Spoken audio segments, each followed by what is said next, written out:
you really plan on leaving town, Mrs. Carrington? Oh, yeah. Well, I was ready to when Iris threw me out of the suite the other day, but then I changed my mind and I moved into a hotel room. Well, why would you want to leave Houston? Oh, I need a change. Your family's here. Yeah, well, Barry's really the only one that I was ever really close to, and, you know, he's gone now. He's off in Colorado somewhere, so.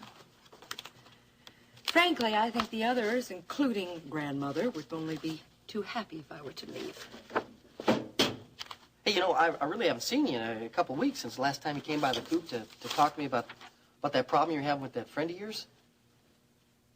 Well, how did all that work out? It didn't. You mean your friend got upset with you when you told him the truth? No, he was very understanding. Too understanding. I don't get it. How can a friend be too understanding? It's complicated.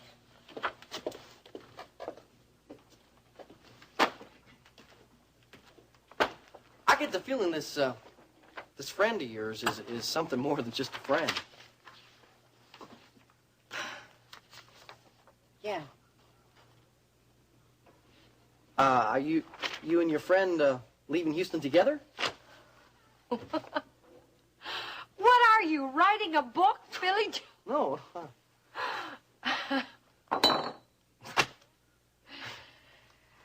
No, he isn't. And as a matter of fact, I think it's better he doesn't know where I am. I'm kind of afraid he may follow me.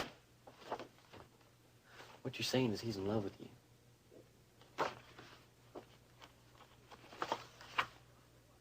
Hey, is there something about this guy that turns you off or what? What? No. He's the most wonderful man I've ever met. Well, then I think you're crazy to leave Houston. It's complicated, Billy Joe. Wonderful people that care about you a whole lot aren't that easy to come by. It's Elliot Carrington.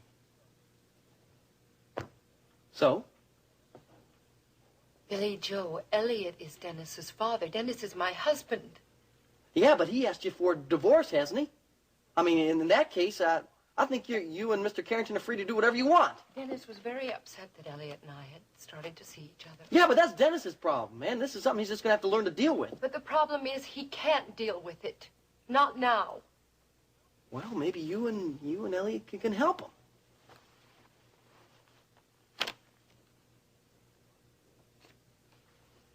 Well, I'll tell you this. You're never going to solve nothing by running away.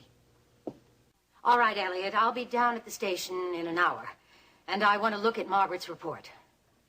Fine. I'm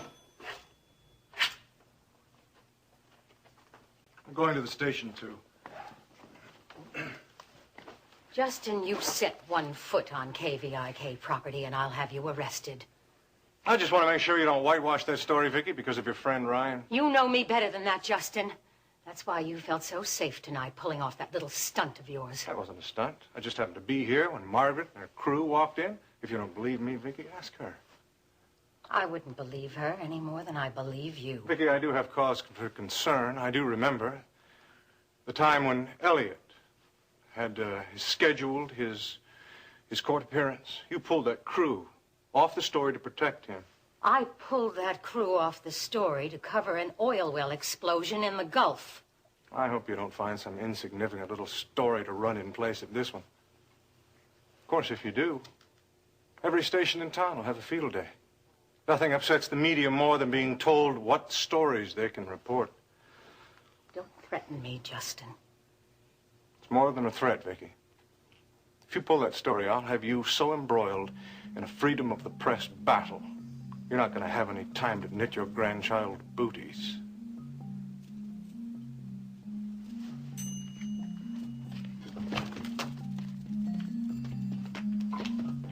Have a nice evening, Vicky.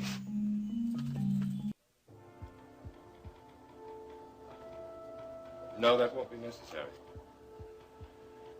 No, Vicky and I have seen the material and discussed it. There's no reason to screen it for me again. All right. All right, I'll be here if you have any questions.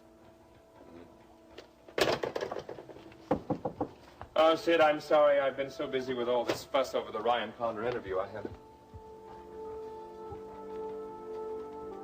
And in the Capitol, the White House staff would neither confirm nor deny the appointment.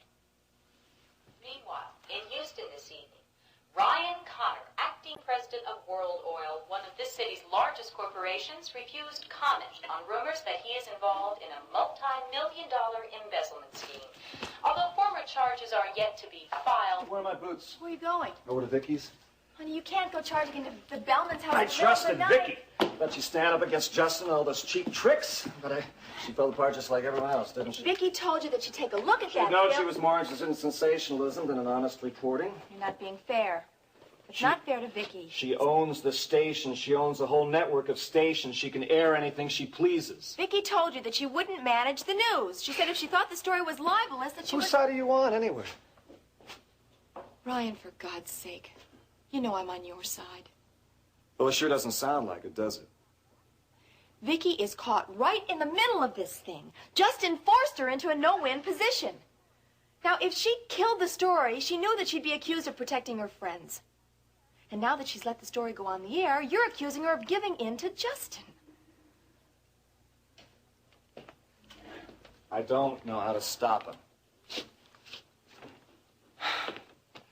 For the first time, I really understand why Max blew that well up.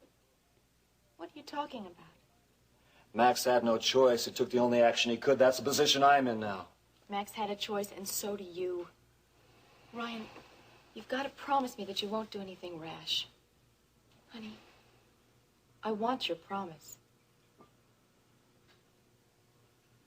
Okay, you have it. For now.